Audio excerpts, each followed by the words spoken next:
Greetings, friends, once more in this great and glorious season of Easter. Father John here, and this week I'm in our chapel here at the church. And I think it's an important place to be this week as we think about memory. We think about remembering. In our gospel passage from the 14th chapter of St. John's Gospel, we hear yet another one of Jesus' discourses on both love and peace. But at the very end of that lesson, Jesus says to the gathered disciples, "I tell you these things before they happen, so that when they do happen, or when they do occur, you will know what is going on." And the implicit communication there is not only that they will know and understand, but that they will remember. They will think back and they will remember what it is that Jesus has taught them. You know, when we gather for worship on Sundays and we celebrate the Holy Eucharist at altars just like this one, part of our Eucharistic prayer is an anamnesis. Anamnesis comes from the Greek, and it simply means remembrance. But what that remembrance is a recalling of who Jesus is and what Jesus has done for us in his sacrifice on the cross, in his resurrection from the grave, and ultimately in his ascension back to heaven.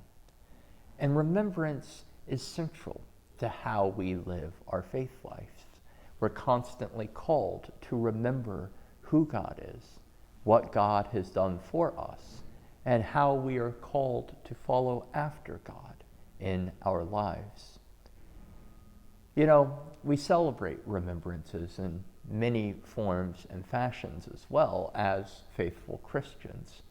I frequently look with great joy and celebration on this painting behind me, this painting of the Virgin Mary and her mother, St. Anne, or St. Anna, as some renderings will have it. But if you look under the painting, we see that beautiful plaque. And I think it's a little bit hard to see maybe on the video, but the plaque says, "St. Anne and the Virgin Mary" by Frank Lontine, given by Frank and Jean Lontine, the Reverend Daniel Lontine, and the Reverend Lee Davis, in memory of Bill Lontine. And the truth is that we do that all the time. We give materials, we give gifts, we do things in remembrance of each other. But when we gather together in worship, we do things in memory of God, who has created and sustained us. And both are important. Remembering those things that we are to do for one another, or in joy of one another, or in memory of one another, but also those things that we do in joy and remembrance of our Lord and the great gifts and blessings that he has bestowed on us.